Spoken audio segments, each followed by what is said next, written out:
Bismillah walhamdulillah wa salatu wa salam ala rasulillah. We wanted to take some time out before Maghrib here in the central time zone to reflect on the unity of the Quran. And part of that reflection is to give us some key ideas which will allow us to understand the efforts that were made by scholars of the past to understand the Quran. And more specifically, to see how it is that we inherited a legacy. And here we're talking about in specific the idea of the Quran being central and the Quran being a book that gives us guidance in our everyday lives is something that we inherited as far as understanding what the role of the Quran is in our lives by those who came before us, by those who have striven to teach us the Quran. And so we see some of the scholars of the past, they have focused on that effort. They focus on the effort to make sure that we have an understanding that the Quran is a source of guidance for us and is practical. It's something that can be lived out. That's one point. The second point is that we have this idea of the unity of the Quran. And this idea of the Quran having a unity, meaning that the Quran is revolving around a central message as a whole, and that each surah is unity, is not an understanding that was always clear for people, each generation after the other. It was something that was understood in the early generation, and it was something that became more clear, especially for those scholars who were involved in revival efforts or efforts to revive the deen. So we wanted to focus on an article that was written by the daughter of one of my teachers. The article was written by Dr. Zainab Al-Alwani, who is the daughter of Dr. Taha Jabir Al-Alwani, rahmatullahi alayh. And here talks about the methodology for understanding the Quran in the modern day. And those of you who read the Tafhim of Maududi, or you read the Tafsir al-Biqai, or you read the Tafsir al-Fakhr al-Din al-Razi, or you read the Tafsir of Amin al-Slahi, or you read the Tafsir al-Farahi, you will find that the idea that is presented here is really building off of what came before.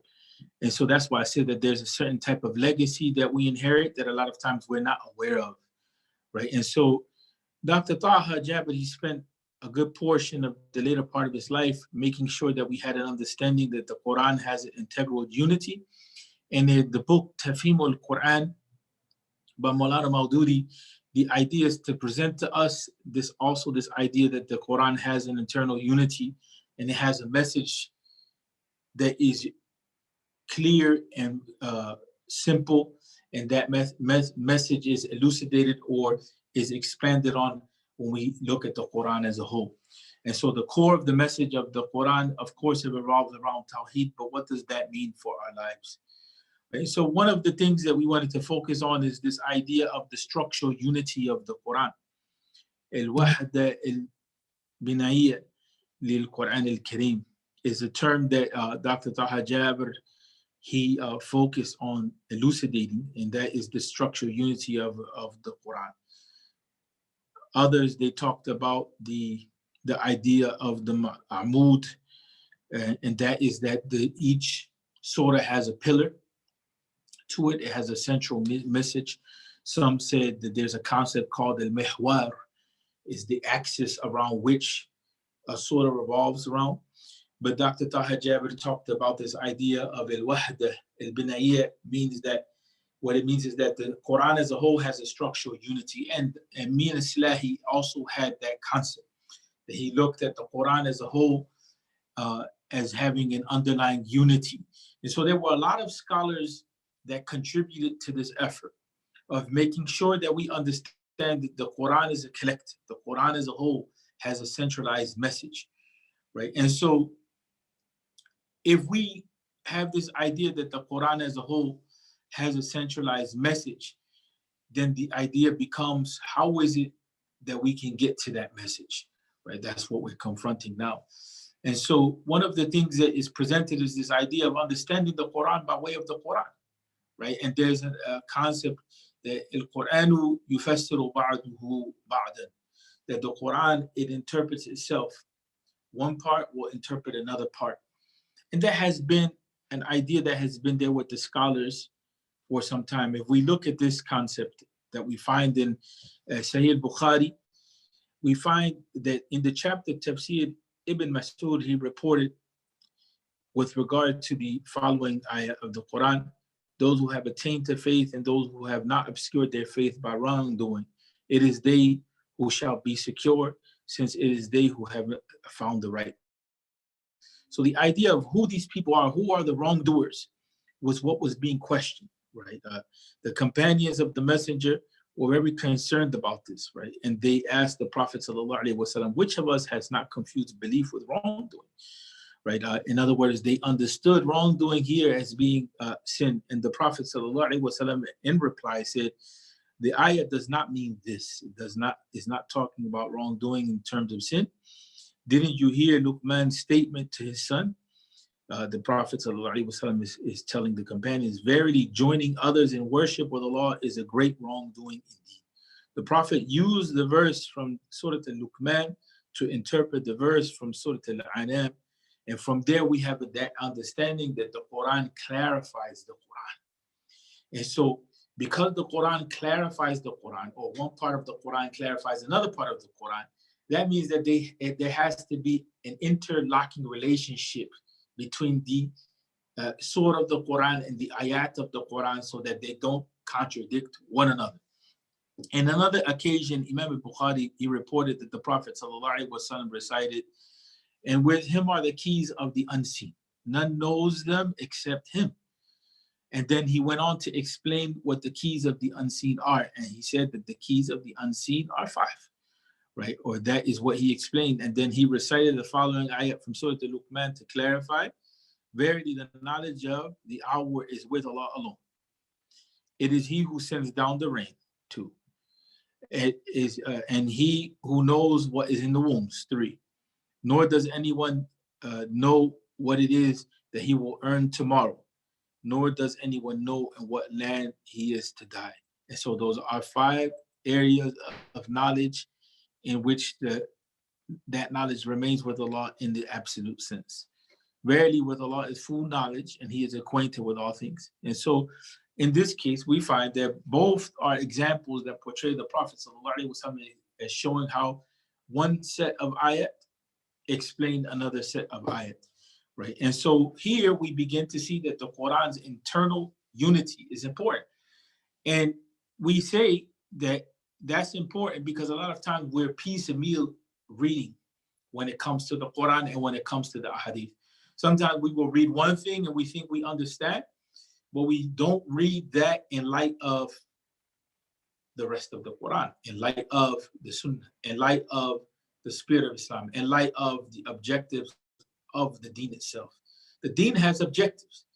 And so those objectives are considered absolute, like the issue of Tawheed, like the issue of preservation of life, preservation of intellect, the issue of preservation of the family, preservation of human dignity, preservation of wealth, right? And so those are absolute objectives that the deen comes to uphold, all of those objectives. So all of the rulings in the Sharia, in our understanding, serve those objectives. The core of the deen is rooted in these objectives. And then ultimately, all of these objectives are rooted on the worship of Allah wa ta'ala. Tawheed, the objective becomes to worship Allah. We have to know who Allah is in order to properly worship Allah wa ta'ala. And so upholding Tawheed regards, that we have an understanding that human life is important. Human beings are the ones that are upholding Tawheed in a sense. And so in order for us to be able to uphold Tawheed, it's not just the issue of having life. We have to have a proper understanding. And so upholding the dignity of the human being and upholding the intellect of the human being become important. And life itself, if it's going to be lived Islamically, is not lived as an individual. do. So upholding the family becomes important. The family becomes the centerpiece for upholding the deen. And living life in the dunya requires wealth. And so upholding wealth in a just manner, is a value of the deen. And so in order for us to begin to understand what it is that Islam wants from us, we have to realize that the message of Islam comes to us by way of the Quran, and that message can't contradict itself. And so we have this idea that the Quran is coherent, that the Quran not only has a central message around which other sub-messages revolve, that the Quran is rooted in a set of clear objectives, but also that the message of the Quran is presented in a way which is coherent. And that's what we call the nadam of the Quran, or the order of the Quran. That order of the Quran represents for us a manifestation of the miraculous nature of the Quran. So the nadam of the Quran, or the order of the Quran, is part of what we call the majaz of the Quran. It's part of what we call the majaz of the Quran. And so when we talk about the miracle of the Quran, it is that point that the Quran was revealed to us gradually, and then it was codified, it was written, and it was preserved in a book form, and we find that it doesn't contradict, Whether it was in the way that it was revealed to us, it had objectives and specific goals. Of those goals was for us to understand it, for us to be able to practice it, and for it to change us. And so that early community, the Quran was being addressed specifically to their situations. But at the same time, the Quran, as it was being specifically addressed to their situations, is addressed to all of time outside of the early generation, and it addresses us. And so we find that even though the Quran was addressed to them, and even though the Quran came gradually, we also find that the Quran is addressed to us, and it is addressed universally. And so we see that the Quran itself, the message of the Quran as it is written, that it doesn't contradict, that it has a unity to it. It was important to have an understanding of this because the non-Muslims began to accuse the Quran of being contradictory. Like, for instance, when you go into Surah Al-Baqarah, you begin to see that there's a number of different themes that Surah Al-Baqarah takes up.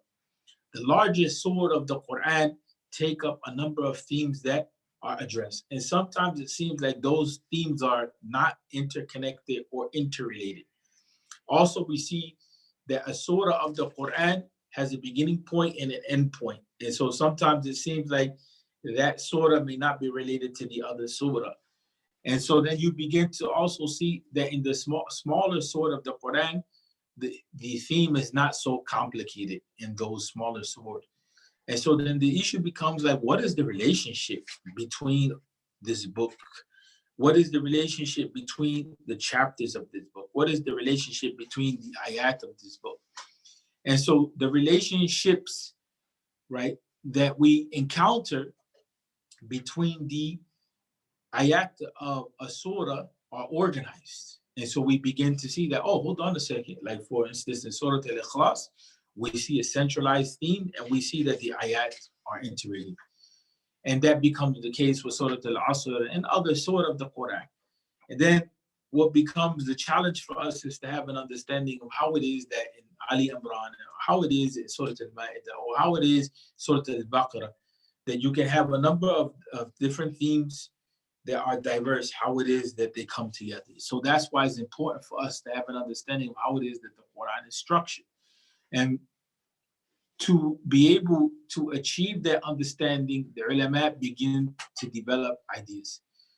And of those ideas that they develop, they begin to see that the Quran, it has this internal unity. And that internal unity, they identify it as the nadam of the Quran. And so they begin to know that the Prophet Muhammad sallallahu alaihi wasallam, he was the one that organized the ayat of the Quran. And the Prophet Muhammad sallallahu alaihi wasallam, in the most authentic opinion, he was the one that organized the surah of the Quran. And so they saw that not only is the Quran revelation, but also the order of the Quran is part of revelation. And so in the surah itself, each ayah is interconnected with the other ayah. And so sometimes we may not clearly understand that interconnection. And so that's why it becomes important to understand this idea of nadam of the Quran. Because if we have that belief that the ayat of the Quran are interconnected, and the whole of that relationship between the ayat we call a surah, that a chapter of the Quran consists of a number of surahs, and that each chapter has a name, and that in that chapter we see, in that surah we see a relationship between the ayat. Now we have this idea that we read the Quran, and when we read it that with the understanding that a surah has a unity, and that unity, it represents a certain message which is being presented to us, a certain theme, a certain concept, a certain value. And so when we read the Quran, what we're doing is we're looking for that value. What we're doing is we're looking for that theme within that surah. And so it makes us readers with a certain type of expectation. The expectation that we have is that we're studying the Quran, we're expecting to find that centralized theme. We're expecting to find that pillar. We're expecting to find that unity, right? And so this is what we see was the understanding of the scholars who came before us, that they understood the Quran as being what? Being a unified structure. So Dr. Taha Jabir, in his idea, Al-Wahda al-Binaiya lil-Quran al-Kareem, one of the things that he said with regard to the structure unity of the Quran is that the Quran has its own language.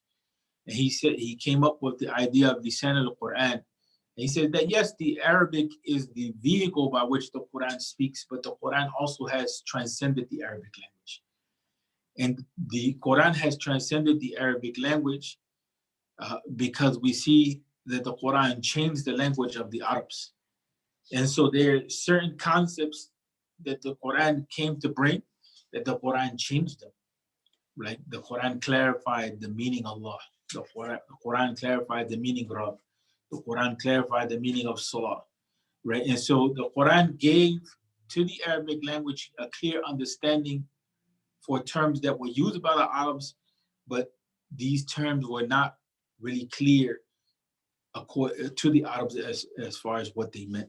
So according to the Quran specified the meanings of these things. And this is one of the reasons why prophethood represents the challenge of the Qurans to the Arabs. And prophethood, what it did was that it gave a challenge to the Arabs and an invitation at the same time. It gave an invitation to the Arabs to come to understand what it is that revelation is, and a challenge that if it is the case that they doubt in the Quran, to bring something equal to the Quran, to bring something equal to the Quran. And so the Prophet ﷺ would recite to the Arabs the Quran, but the Arabs understood that it wasn't poetry as what they practiced, or what they had.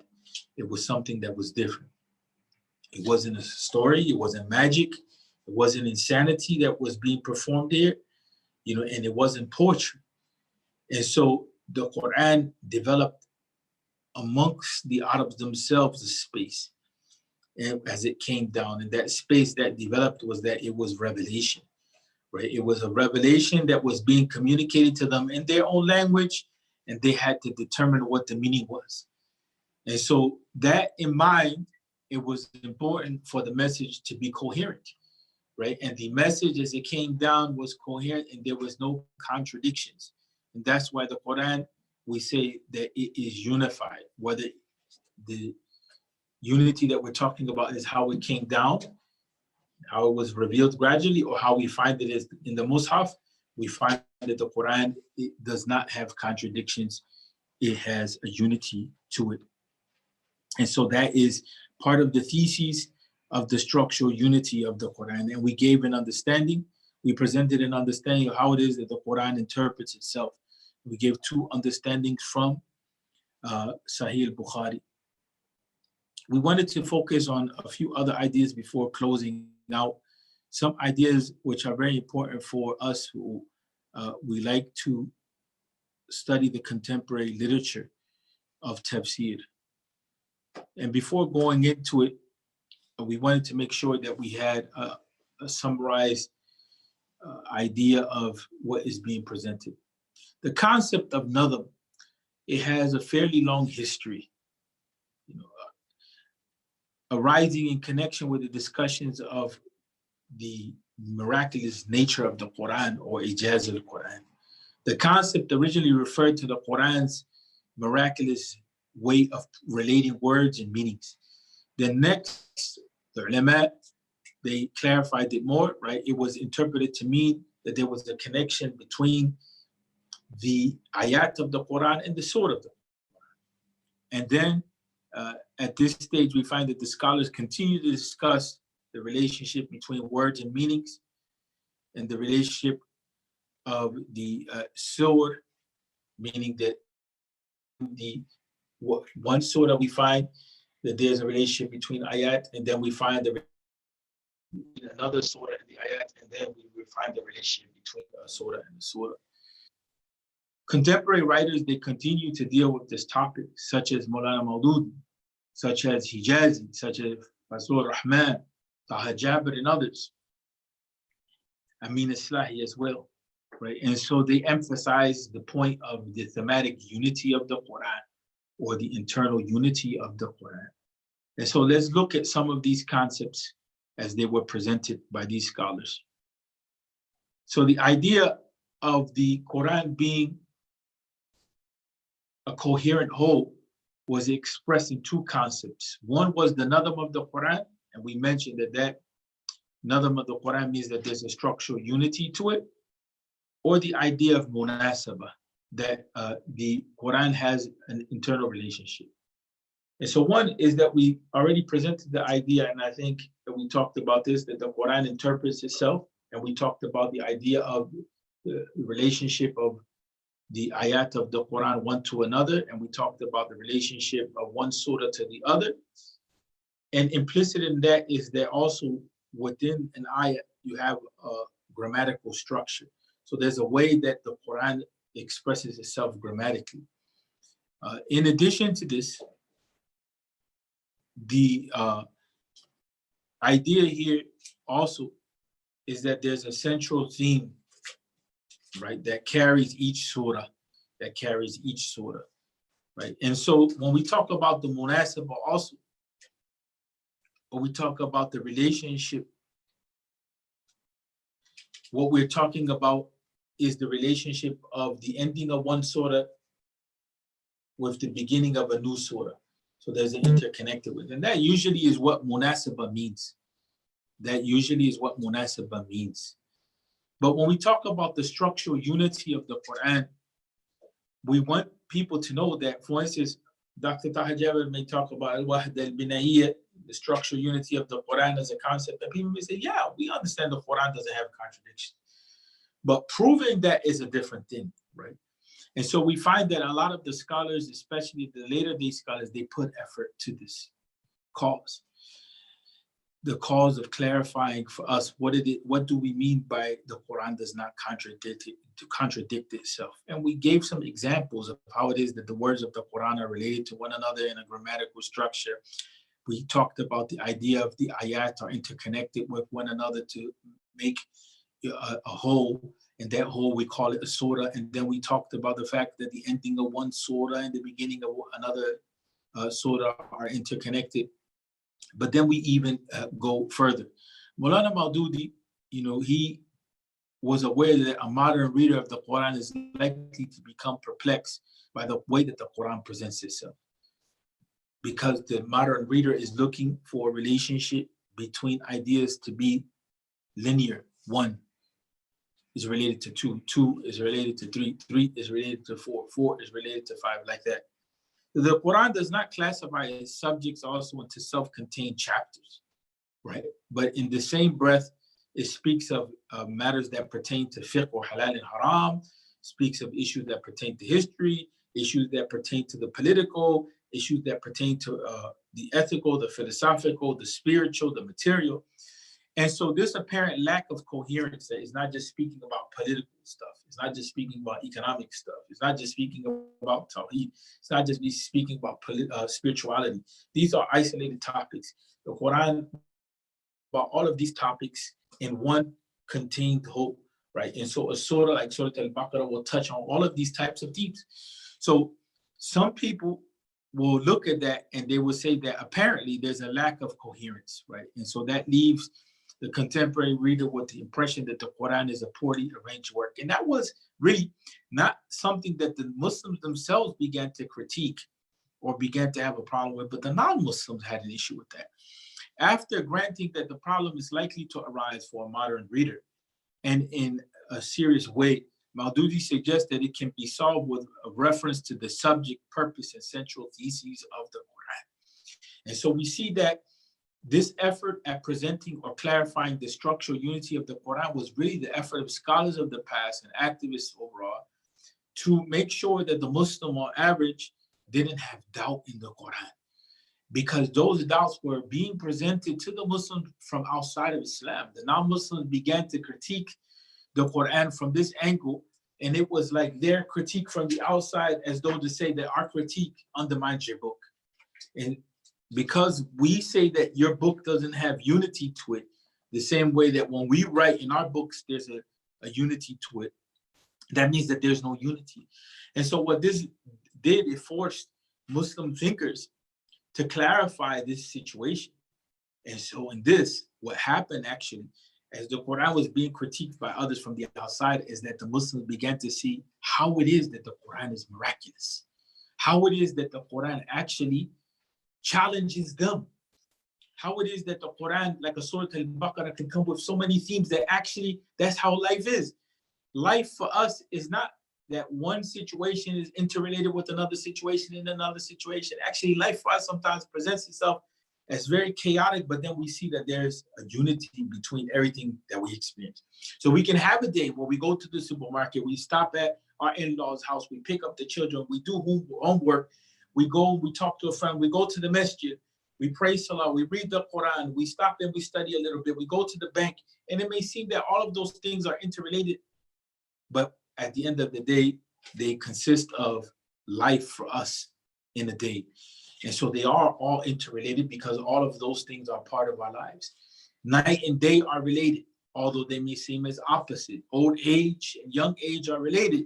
And we find that we go through old age at one period of our lives and young age at another period of our lives, but they're all part of our life, right? And so we begin to see that although things may seem to be that lack interconnectedness, they are actually interconnected.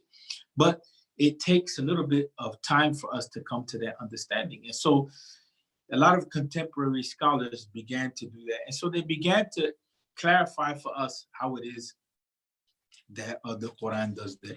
The Quran, Maududi says, never draws away from its subject, never forgets its purpose, and never abandons its fundamental theses. Moreover, the Quran was revealed in bits and pieces over a period of 23 years.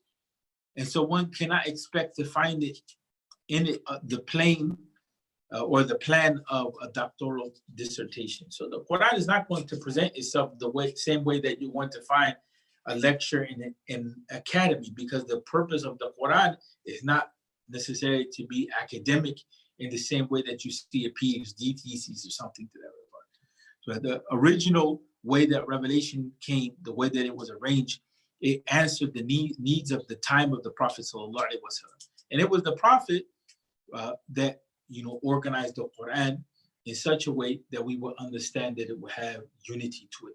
So the Quran was revealed by Allah wa ta'ala gradually to address the needs of the people, human needs, and then it was organized by the Prophet Muhammad in the Mus'haf. The Prophet was the one that directed the companions to that order, and it was the companions later on who wrote the Quran, but they wrote the Quran as under the guidance of the Prophet Muhammad sallallahu alaihi wasallam household. They wrote it later in time, but how was it under the guidance? Because it was the Prophet sallallahu alaihi wasallam which taught them how to arrange the ayat. It was the Prophet that told them that there's a relationship between this surah and that surah. And so the Quran, even though it was written later, it was the teachings of the Prophet Muhammad sallallahu alaihi wasallam, like we saw in Sahih al-Bukhari, we see examples where the Prophet was teaching the companions the interrelationship between the ayat of the Quran and so on and so forth. It was with that type of instruction that the companions were able to organize the Quran and put it into the Mus'haf. And so in that regard, we find that the Quran had unity. Fazlur Rahman later on, he said that, look, the Quran has a cohesive outlook on life and the universe itself. And it inculcates for us a way of looking at the world. Its teaching has no inner contradiction, but it coheres as a whole. And so some of us have not attempted to understand the Quran in that way, but the companions, they did. Because when the Quran was being revealed to them, what was the case is that the Quran was revealed to them in stages, and then they were reciting the Quran with the Prophet ﷺ, and they saw the Quran lived out, so they learned that whole way of life. They learned that how to look at the world by way, of the Prophet's teachings. And so this organization of the Quran as being whole, for the most part, historically has been understood as part of what? Of the miraculous nature of the Quran, right? So the idea of the nadam of the Quran became, or it was part of the study of the Quran as having ijaz, or ijaz of the Quran, right? And then it evolved with the need of the time. And the need of the time was to clear doubt from the Muslim community. And the doubt that was being presented to the Muslims was that the Quran seems to contradict itself and it has no order to it. And so we find that no, the scholars said yes. No, they said to the non-Muslims, no, this is not true. And they said, yes, the Quran has an order, but it's not the order that you want to claim. We'll show you what the order is. And it's not something that we're making up because we want to please you. We will show you exactly what the order is. So no, the Quran is organized, but it's not going to be according to how you want it to be. The Quran is organized from a grammatical side, meaning that grammatically the Quran expresses itself in a way which can be comprehended. So in order for something to be comprehended in language, it has to follow grammatical rules, right? And so those rules of grammar is what allows it to be comprehensible by people who speak the language. So that's the first thing, that the Quran is grammatically organized. Secondly, the Quran has an internal organization from the angle that the ayat relate to each other. Thirdly, the surah of the Quran represent that organization of ayat internally. Those ayat are organized around a theme or a pillar meaning or centralized meaning. Fourthly, each surah will not contradict with the meaning of another surah. They're interrelated, right? And fifthly, there is at the core of the whole of the Quran a centralized meaning. And so the shift went from looking at the Quran grammatically to looking at the Quran with regard to the relationship of the surah to each other, to how it was that the Quran expressed itself, how it was that the Quran expressed itself. So the concept of the Quranic nadam, it has a fairly long history arising in connection with the discussion of the miraculous nature of the Quran, and with based on the focus of how it is that the words of the Quran relate to the meaning, and then the ayat to each other, and then the surah to each other. So there was a looking at the Quran from the angle of the grammar of the Quran, to looking at the Quran from the angle of how it is the ayat relate to each other, to looking how it is that the surah revolve around, or the surah, one surah will revolve around the meaning, to how it is that the surah relate to one another.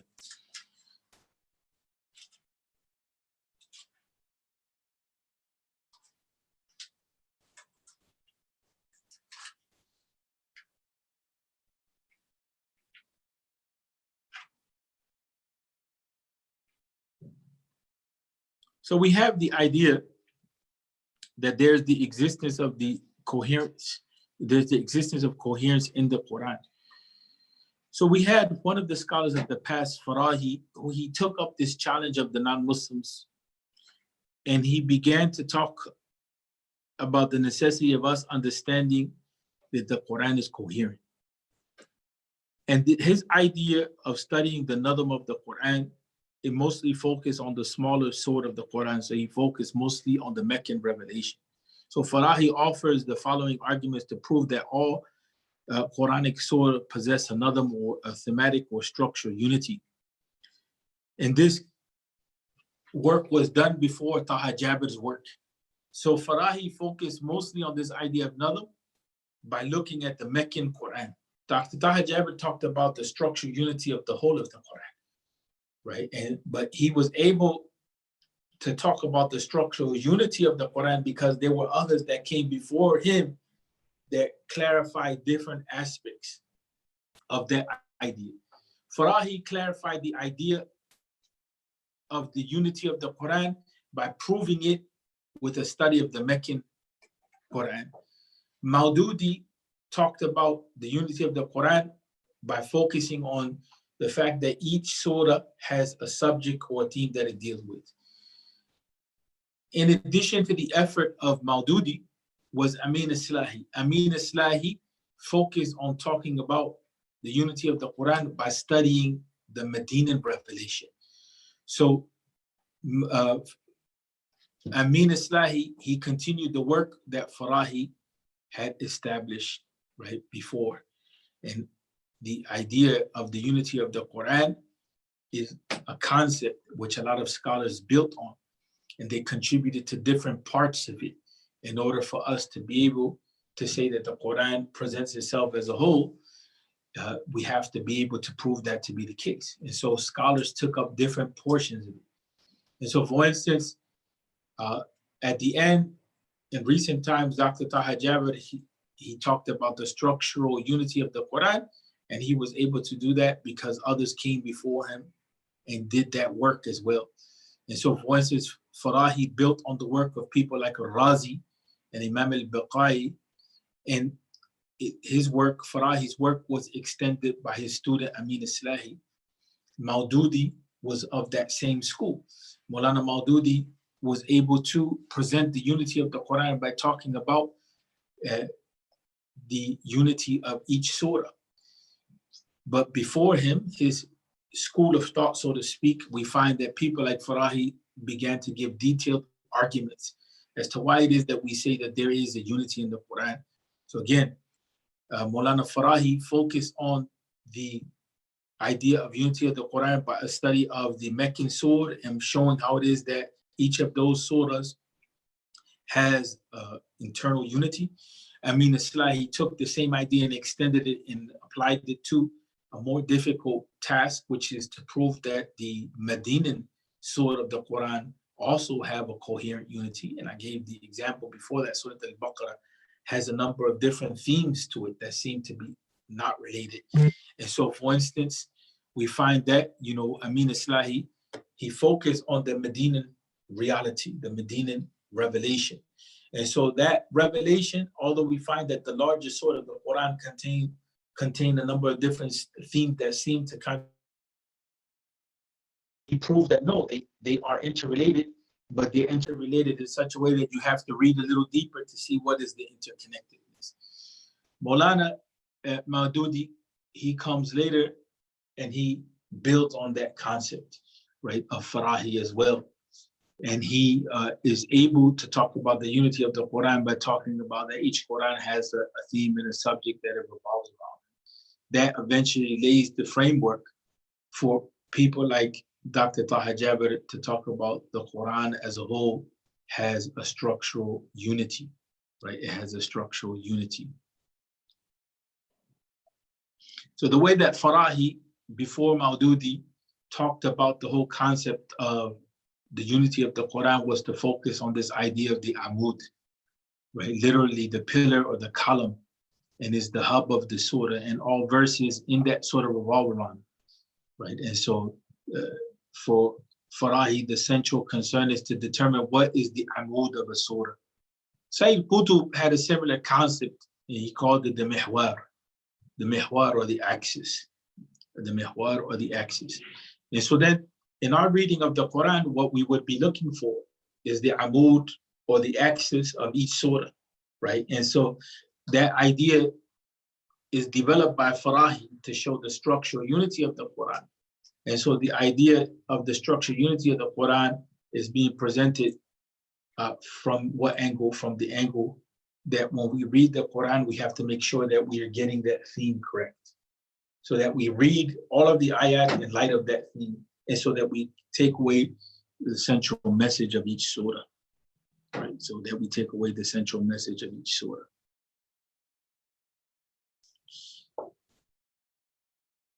Islahi, his treatment of the Medinan surah, or how it was that he approached the Medinan surah of the Quran, was with the idea that we mentioned in mind, to prove that his teacher, Farahi, when he presented the idea of the coherence of the Quran by a study of the Meccan surah,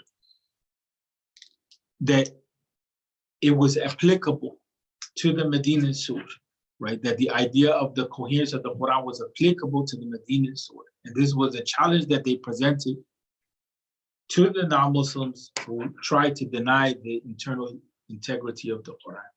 And also to the Muslims that were reading the Quran piecemeal, to the Muslims that were reading the Quran ayat by ayat, and they were forgetting that there was a central meaning. They were forgetting that there was a bigger picture. They were forgetting that there's a worldview that the Quran communicates. And so that effort was put forward, to recapture or revive the way it was that the Sahaba understood the Quran. And they understood the Quran as interpreting the Quran, and that is what was presented earlier on when we read from the paper of Dr. Zainab al-Alwani. She presented the idea that the companions, they understood the Quran in light of the Quran. Right?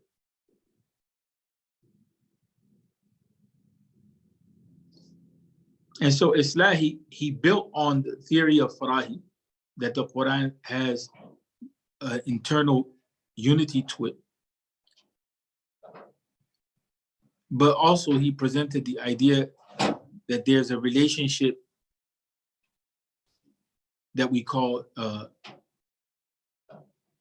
nadam of the Quran, right? That the relationship of the Quran, is rooted in this idea of coherence.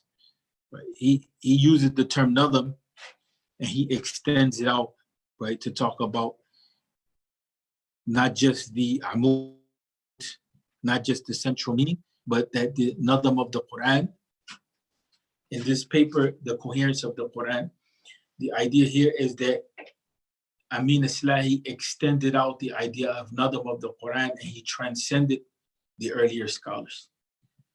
And so he transcended the earlier scholars because he clarified the meaning of what it is that nadam means, right? And in point of the Quranic nadam, we can safely remark that Islahi, in trying to arrive at the nadam of a Meccan surah, employs Farahi's method as scrupulously as did Farahi. And he achieved results essentially similar to those that Farahi achieves, right? But he surpassed him in that he was able to apply this to what? He was able to apply this to the Medinan revelation.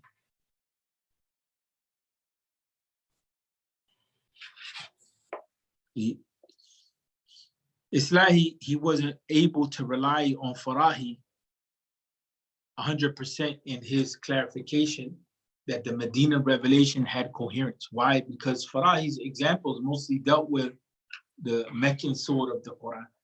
And so even the non-Muslims were willing to say that we can agree with you that the Meccan Quran, it has coherence, right? Because the Meccan surah are smaller, it's easier to prove that.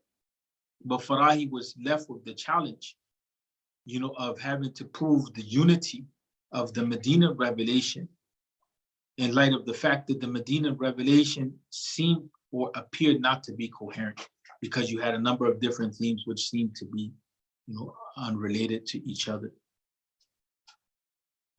So in order to see how Islahi deals with the Medina surah, we can look at the example of Surah An-Nisa as our main point of reference. Surah An-Nisa is one of the longest surahs of the Quran, in fact, the second longest, as well as represents the thematic and structural complexity of the Medinan surah. We talked about how the Surah Al-Baqarah is like that as well. So in Surah Al-Nisa, we find that Islahi, he divides the surah into three parts. and each part into a number of sections, right? And the sections are once again divided to subsections, right? But we can ignore these subsections here. So, but when we look at, firstly, we see that Surah An-Nisa is concerned with social reform. So ayats 1 through 43 represents this idea, right? All human beings are united through their God, their creator, and through Adam and Eve and their common ancestors. And then the first sub-theme that we get is taqwa, that God consciousness and familiar relationship provide the basis for regulating human affairs, right? And then we see other sub-themes, right, within that context, right? The issue of the inheritance and how inheritance ties people together, and the issue of marriage and how marriage, you know, it brings the relationship of the male and the female together, and then women's rights, and so on and so forth. Then we have another theme, the theme within the context of Surah An-Nisa, Surah An-Nisa that deals with the issue of the Islamic community and its opponents. So the first thing that we see is social reform as a main theme. And within that social reform concept, there's certain sub-themes that come about in the Quranic message that teach us how to achieve social reform. And then the second main theme of Surah An-Nisa is the idea of the Islamic community and those who oppose it. And then the sub-themes talk about the people of the book and how it was that they were in opposition, and the issue of hypocrisy, right? And then we find that Surah An-Nisa, it closes out. So it closes out in a conclusion,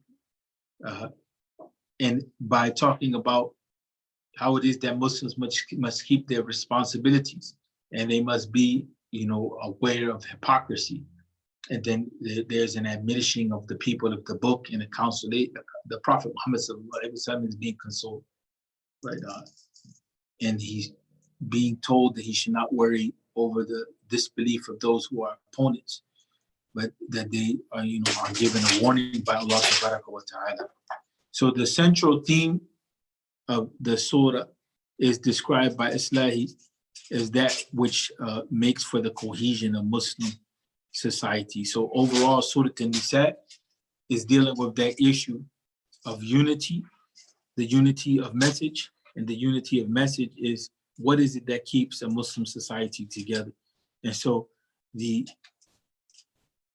name of the surah is the women. And so from there, we begin to see that central overall to Muslim society is women. And in that concept, we begin to see that central to that is, you know, the relationships that people have to one another, family relationship. And family relationship is what makes up community, and community has to be reformed. And part of that reformation of the community is belief and rights and responsibilities. And part of that is keeping the community together. And so the community has its internal challenges and external challenges. And from there, we see that although Surah An-Nisa is a long surah that essentially is interconnected by themes, and overall, those themes are centralized on the idea of Muslim society. That's an example of how it is that the scholars began to look at how it is that the Quran has an internal coherence to it, although it may appear that the Quran has a number of different meanings. Sorry about that, my daughter is with me, so she's playing. So the concept of the unity of the surah as understood by Farahi and Islahi means that each surah is thematically complete. It's a thematically complete discourse that has been presented in a coherent structural framework. The received arrangement of the ayat in any surah is accepted without any alteration, and it is in fact considered indispensable to understanding the integral unity of the Quran's coherence, or the coherence more specifically of the surah. Besides putting forward the concept of the unity in each surah, Farahi laid down a method for arriving at that unity. Using that method, he wrote a complete commentary on only a few surahs of the Quran. It was Islahi who successfully applied Farahi's method to all of the surah of the Quran. In doing so, he developed a technique of his own that is especially useful in bringing out the unity of the Medina surah. The notion of Amud, or the pillar of a surah, imparts an organic dimension to the Farahi Islahi concept, that each surah has a unity. In this respect, Farahi and Islahi differ from those scholars who conceive that the unity of the surah is just, in the interconnectedness between the ayat of the Quran, and that's it. Because they went deeper. They began to see that there's themes that interconnect the surah itself. And what Maududi did was he brought out this idea that each surah has a subject, right? So Maududi simplified that dynamic that Farahi and Islahi were presenting. And so the tafhim, what it does for us is that it brings out this idea that the surah is united by themes, and that there's a central theme, and that's the message that we're looking for. And then from there, what we're trying to see is how to apply the Quran in a practical way.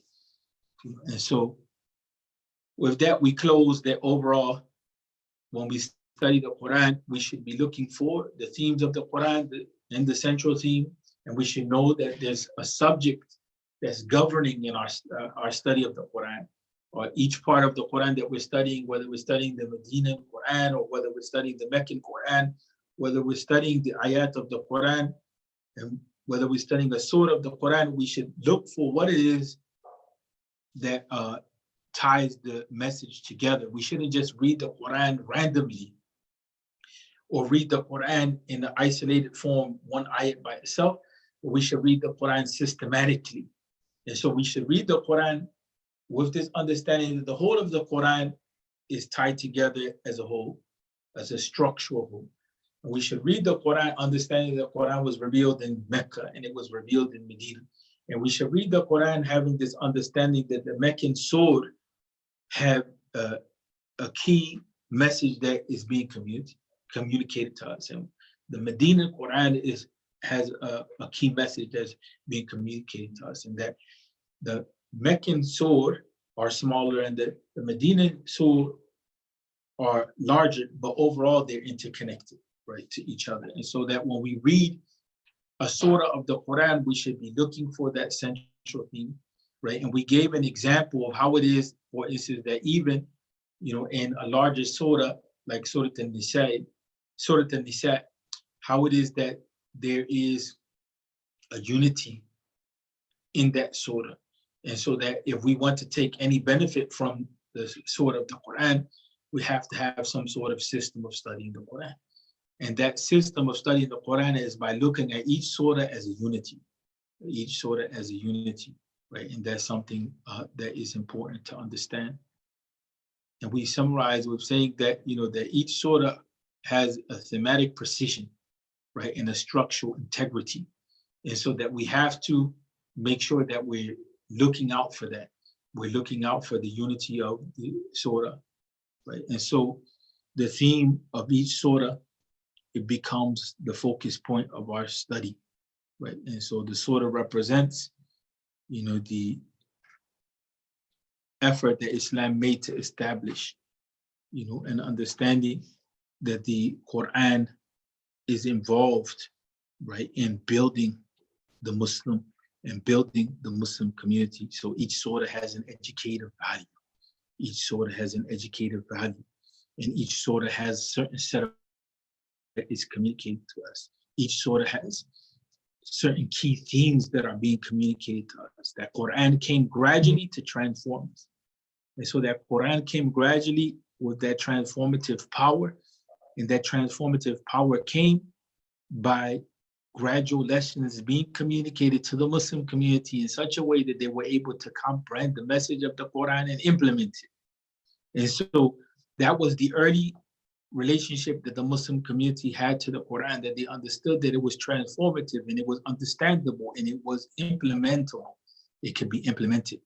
When the Quran is preserved in the Mus'haf, we begin to lose that power, the power of the Quran, because then we see the Quran as a whole, as this book that's there, and then we don't understand how it is to study it. We don't understand how to implement it. So by looking at the Quran as a coherent whole, and looking at that coherent whole as being understandable by each surah being a unity, and there's an interconnectedness or relationship between each surah of the Quran. Once we have that idea, then what we're looking for is that set of relationships and that central meaning and how it is that it applies to our lives. So we hope with this, we have this framework in mind that the Quran is an integral whole, that the whole of the Quran is united. It has a structural unity to it, and that each surah is united. It has a unity in the relationship of the ayat, and it has a central theme that guides it, that each surah of the Quran is related to the other. And so with this framework in mind, we have a way of approaching the Quran, and we have a way of seeing that the Quran has certain key lessons to teach us, and we should be asking, what are those lessons? Assalamu alaikum wa rahmatullahi wa barakatuh.